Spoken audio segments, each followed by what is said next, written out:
From our State House studio in Montgomery, I'm Todd Stacy. Welcome to Capitol Journal. The legislature was back in action today as the House and Senate met for the 24th legislative day. That leaves 6 legislative days remaining in this regular session. The House today took up Senate Bill 171 from Senator Arthur Orr. The bill aims to improve the state's lagging math scores by targeting more resources to struggling schools, deploying math coaches to help teachers, and holding schools accountable for continued failure to improve. Representative Alan Baker carried the bill in the House. He pointed out that only 22% of Alabama students are proficient in math. The state also has 28 K-5 schools that are zero proficient in math. One of the things that we've tried to do with this bill is really have a strong focus on K-5. Early math is what a lot of this bill is about. Our numbers, some of you are aware that 22% of students across our state are not, I said only 22% are proficient in math across the state. And we actually have, of K-5 schools, we have 28 schools that are 0% proficient. Once again, I said 0% proficient in 28 of those K-5 schools. So we are in a crisis. The bill passed the House 76-24. The Senate then quickly concurred, sending the Numeracy Act to the governor's desk. I'll speak with Mr. Baker later in the show. The House also passed legislation restricting the Department of Corrections from shackling female inmates who are pregnant. House Bill 230 from Representative Rolanda Hollis would also apply to women who have recently given birth. She said this measure was important to protecting both mothers and babies. The bill now goes to the Senate. I'll speak with Representative Hollis here in a bit. The Senate today took up the issue of telehealth. Alabama is one of just a handful of states that don't already have telehealth regulations. Senate Bill 272 from Senator Dan Roberts attempts to apply the same standards of care for in-person visits into virtual visits. Roberts said that rural Alabamians stand to benefit the most. And what I don't want to do is admit that we're lowering the standard of care for rural medicine. I see this being the starting point. And Senator Singer and I have been working on this for a couple of years together. And the biggest benefit, I think, will be into rural health care, and then Alabama doctors utilizing this for the benefit of patients and physicians moving forward. But at no point is the goal of this to decrease the quality of care. The bill passed unanimously and now goes to the House. There was also plenty of action in committee today. The Senate Education Budget Committee took up and passed a number of House bills. House Bill 123 from Representative Nathaniel Ledbetter would ensure that each school system in the state has a mental health services coordinator. House Bill 162 from Representative Lynn Greer would offer tax relief to retirees by exempting $6,000 of taxable retirement income for those 65 and older. House Bill 231 from Representative Peblin Warren would require Alabama 5-year-olds to attend kindergarten or demonstrate readiness before entering the first grade. And House Bill 50 from Representative Rolanda Hollis would ensure girls in Title I schools have access to free feminine hygiene products. Senator Bobby Singleton is carrying that bill in the Senate. He said the bill is meant to address the issue of period poverty in the state. It sets up a grant program for kids through 5 through 12, grades 5 through 12. The program must be administered by the State Department of Education. State Department of Education must annually on or before September 1st certify the total funds available to be awarded under the program to each school year to allocate the grant awards to applicable local school programs. The committee also passed a new bill from Senator Malika Sanders Fortier that would create space for monuments and memorials to be displayed that reflect all facets of Alabama history. Senate Bill 327 would also allow for the names of civil rights foot soldiers to be added to the Edmund Pettus Bridge. And it has to do with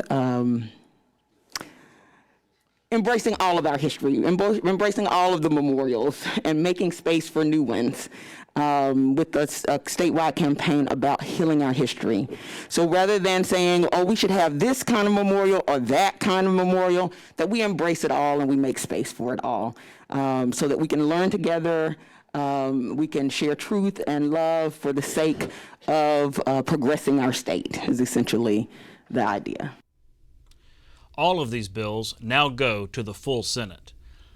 Finally tonight, it appears that gambling legislation may be dead for the session. Proposals to create a state lottery and expand casino gambling in Alabama are unlikely to be voted on this session, according to the bill sponsors. Senator Greg Albritton proposed a wide-ranging package with a lottery, casinos, and sports betting. Representative Chip Brown proposed establishing only a lottery. Both said Tuesday that the measures are unlikely to pass this year. Well, I think just assessing where we are, and the last thing I want to do is put forward a bill that gets out of the House and then gets to the Senate and stalls in the Senate. I mean, that doesn't do any of us any good, and so I think we need to look at getting started earlier in the session on a bill like that and working to get it all the way through till we get to the governor's desk. I think we just don't have the time right now to work on something as complex as that. So I think it's just something we're going to have to look at addressing in another session. We'll be right back. You can watch past episodes of Capital Journal online at video.aptv.org. Capital Journal episodes are also available on APTV's free mobile app. You can also connect with Capital Journal and link to past episodes on Capital Journal's Facebook page. And you can listen to past episodes of Capital Journal when you're driving or on the go with Capital Journal podcasts. Keep up with what's happening with Capital Journal.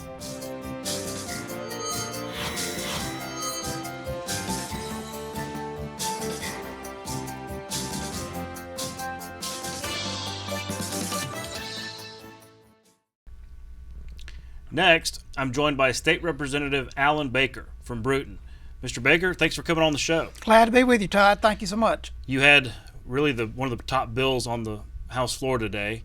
You were carrying it. It's a Senate Bill 171 from Arthur Orr, dealing with what you're calling numeracy. Basically, it's addressing this math instruction issue that we're having in the state. Walk me through what this bill does. The bill is focused primarily, not primarily, exclusively on K-5 early math. This is something that's felt that we need to establish the proper foundation early on and not wait until later in the years and then try to provide the remedial help on the back end at the middle school or high school level. I mean, those things are still important, but so a lot of attention and focus placed on K-5 in trying to provide the supports needed for the individual teachers as well as for the students and as much so for the schools in general. So it's a very comprehensive bill. It's sort of been a work that's been brewing out there for a little while. Senator Orr and myself, along with some others, other legislators as well as some others across the state, education leaders, that have felt that this is something that we need to address, I mean, sooner than later. This sort of flows on the heels of the Literacy Act. Mm-hmm. And so although this mirrors a few parts of the Literacy Act, this also branches out in its own way that's unique to math. An example being that the Literacy Act does have the promotion piece at the end of the third grade for students that are not proficient and such that might be retained. This does not have that. This does have accountability, but it's really for the schools and not the individual student. Mm-hmm. And this really all stems from the last NAEP scores, right? I mean, our state, I guess it was the fourth graders that were ranked last, not last in the Southeast, but last in the country. Right, that is correct. Not just the fact of being last, but just the mere fact that we want to elevate these proficiencies. So whether we be number 34 or number 26 or 16, we want to continue to try to elevate what we can do in providing better supports, particularly to our teachers. We feel like that these teachers oftentimes aren't maybe provided with all of the skill sets they need coming out of the teacher prep programs, not trying to be attacking of our institutions of higher ed, but maybe it's time that we can take a deeper dive look at this and see what might be done on the front end to better prepare these teachers. That's part of the bill with a post-secondary mathematics task force that will be created under the bill that will include higher ed people as well as those in K-12, and to see if there can be a better way to address the gap that we feel that might be present there. But as much so, we want those teachers already in the field to have the proper training of the professional development to be able to be up to speed with better strategies and just conceptually better ways to deal with teaching mathematics. Mm-hmm. I was watching the floor debate, and you had several colleagues come to the mic that had real concerns and were just convinced that Common Core was in this bill somehow, even though it sort of addresses it. Can you address those concerns? Sure. The bill references standards. The last page and 1/2 of the 55-page bill does reference standards, but does not establish or set or change the standards. So the framework of the bill will flow regardless of whatever standards might change in the years ahead through the State Department of Education, the State School Board. Mm-hmm. The State School Board is the entity that does set the standards. And so that's one of the things I was trying to establish, was that the bill, although there seemed to be a lot of talk about the standards and such, but really that is not the crux of the bill. The conceptual framework of the bill, trying to provide the support, the interventions, identifying those schools that would be underperforming, that would be the lowest performing 5% that would get full support, and then those that would be from 6% to 25% of the lowest performing schools would be identified as limited support. And so seeing to it that these schools are getting the proper support they need. But as much so, it's not just focusing on those, although those are a top priority, but also just to make sure that K-5 schools are supported with the math coach going forward. Mm-hmm. This bill, after it passed the House this evening, the Senate took it up and concurred with the House changes. That means it's sitting on the governor's desk. Have you had any conversations with her? Do you expect her to sign it? I do. The governor's office has been very good to be in touch with us regarding this Numeracy Act bill, and in fact somewhat following the flow of the bill, as the bill did change in format along the way from what was originally the original Numeracy Act bill that was filed by Senator Orr in the Senate, that then was substituted in the Senate. Excuse me. And then, as it came to the House, I felt a strong calling to make sure that we had the sorted education entities all having their opportunity to give their feedback and input, including the State Department of Education, as I felt we might get what was already conceptually a very good bill that came out of the Senate, but we felt like we might could even tweak it and make it a bit better. So I was very pleased with that, and to know that the governor and her team then seemed to be very supportive of these efforts. Switching gears, I know on another education bill, you have been working for several years now to address the different tiers of retirement and benefits for teachers. Years ago, obviously, the budget situation prompted the legislature to essentially create a different tier, a cheaper tier, if you will, for new teachers entering the system, and yet we see ourselves really at a teacher shortage. Right. You have a bill addressing this. What does it do? This is something that I have been working with, trying to reduce the disparity between the two tracks of teachers, Tier 1 and Tier 2. And so originally the bill started out with really three broad strokes of trying to return back return back to the have as close as we could the multiplier for each year of service, which has gotten reduced from the 2%, just over 2% then, to 1.65, and so that was something that was incorporated into the original Tier 3 bill that I began probably about 4 years ago. And along with that was sick leave conversion, which Tier 1 teachers enjoyed that, but Tier 2 teachers did not. It's sort of use it or lose it on your sick leave. And then the other would be on the service retirement. Then what had been a 25-year service retirement under Tier 1 was completely eliminated. Teachers then would not be able to draw their retirement under Tier 2 until working to age 62. And so when I say working, would not be able to draw that retirement until age 62. And so trying to get a 30-year service retirement I thought was reasonable, and so that's been a part of the bill.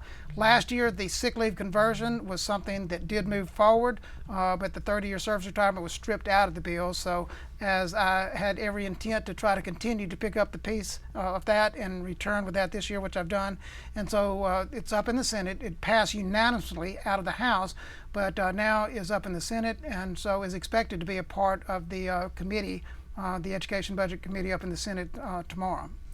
Well, that's interesting, because it really has been the Senate that's had the trouble with this bill in the past. Some would say because some of the authors of those rollbacks years ago, still believe they're important, and yet we sit here with record revenues. Right. Do you think the record revenues give you the opportunity to to get this bill across the finish line? I do think that helps, but I think just sort of the constant push with this as well. I think the maybe, for lack of a better word, sort of the tenacity of trying to push forth and trying to remove these disparities between Tier 1 and Tier 2 teachers. So you've got teachers in the classrooms then on two separate tracks and the benefits that they receive. And so that becomes a little bit of something that's contentious, I think. Not that they fight among themselves, but just the fact that some are receiving much better benefits, as you alluded to, maybe the cheaper benefits for the Tier 2 teachers.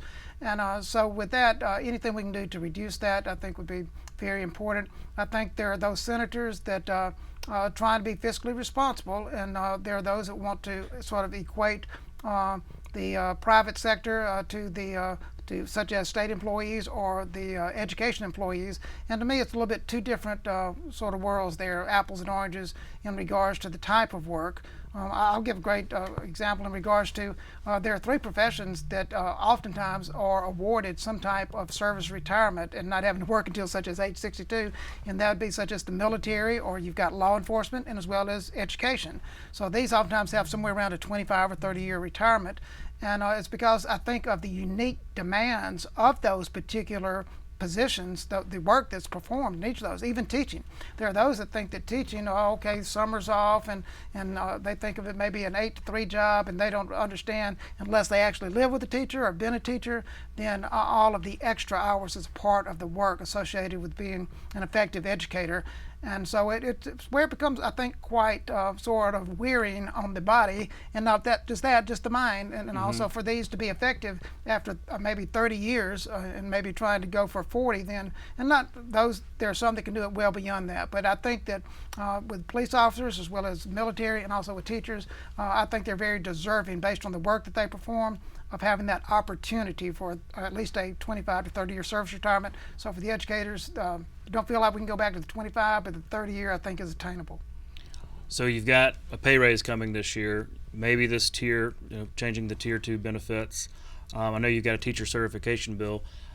Are these going to address this teacher shortage we have in Alabama? I think we have to chip away at this in every way that we can. I don't think that there's any one silver bullet to solve our shortage. And of course, this goes well beyond just education. As we know, just out there in the private sector, I mean, there's nearly every facet of business out there is experiencing some type of labor shortage. And so this was something that was already beginning to surface even prior to the pandemic for education ranks. But I think the pandemic may have exacerbated some of this in terms of just the virtual and teachers having to sort of pull double duty, doing both in the classroom as well as to those that are doing virtually. And but anyway, I think that it's something we can continue to address and will address. Trying to, such as with the Teams bill last year, which I was privileged to sponsor that in the House, and trying to, it's a little bit, and something that sort of goes against the typical norm of having differentiated pay for teachers out there. And so science and math teachers that are on the Teams contract, then they are on a different salary matrix. They do have some higher demands placed on them in regards to the certifications that they are to be achieving or working towards. We're out of time for now, but we'll be following these issues. Thank you, sir. Thank you so much, Todd. All right. We'll be right back.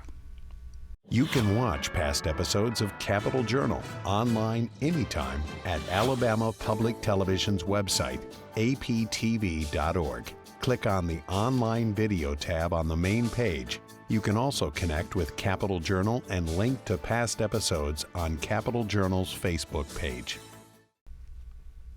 Next, I'm pleased to be joined by State Representative Rolanda Hollis from Birmingham.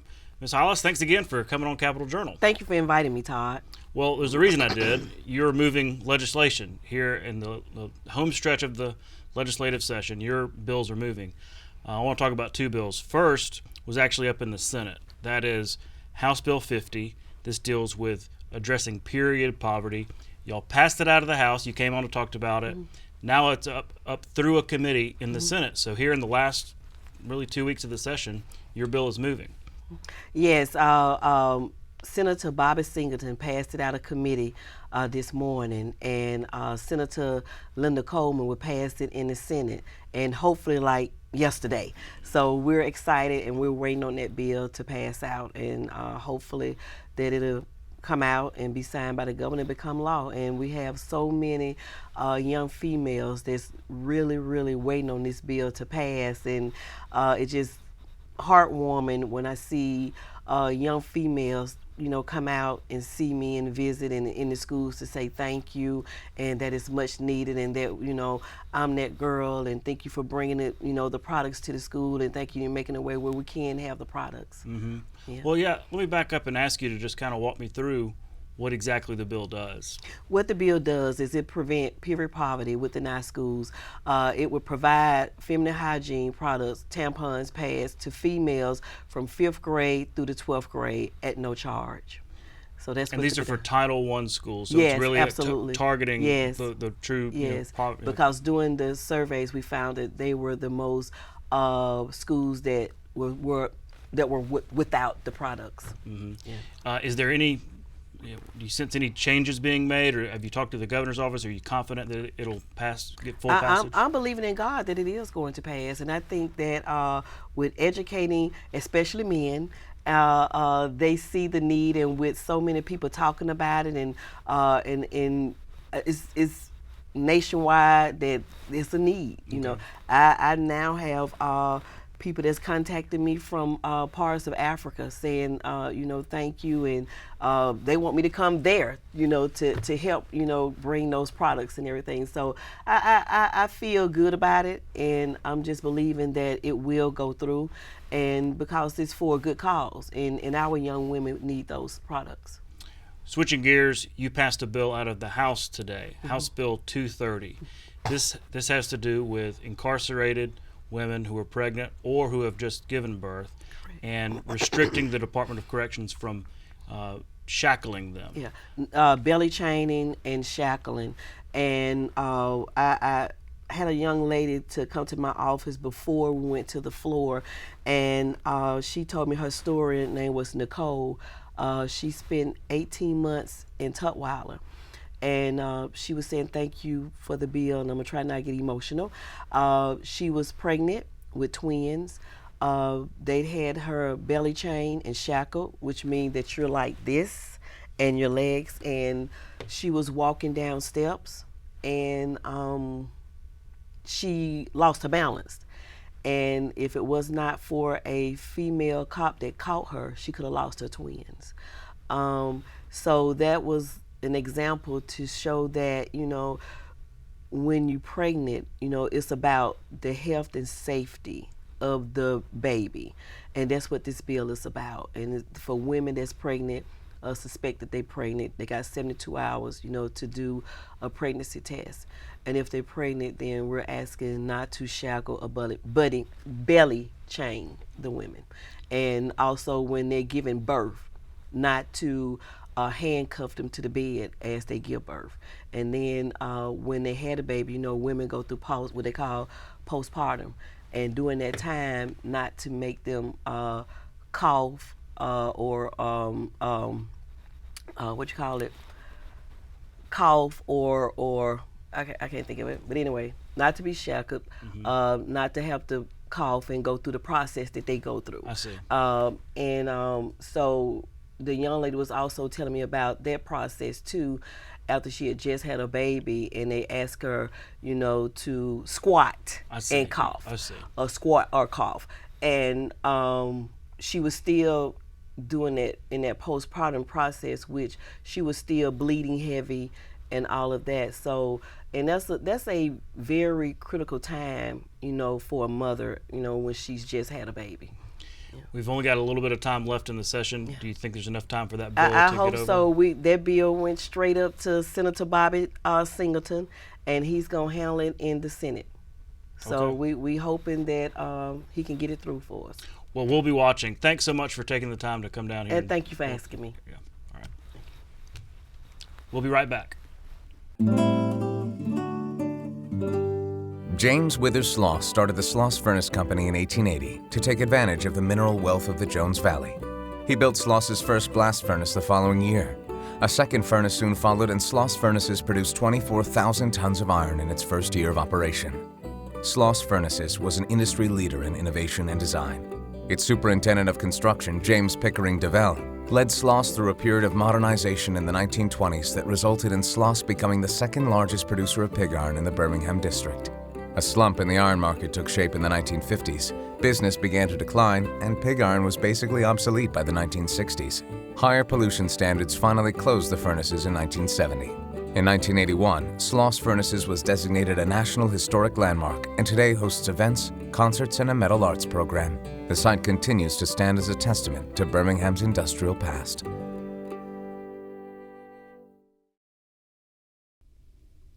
That's our show for tonight. Thanks for watching.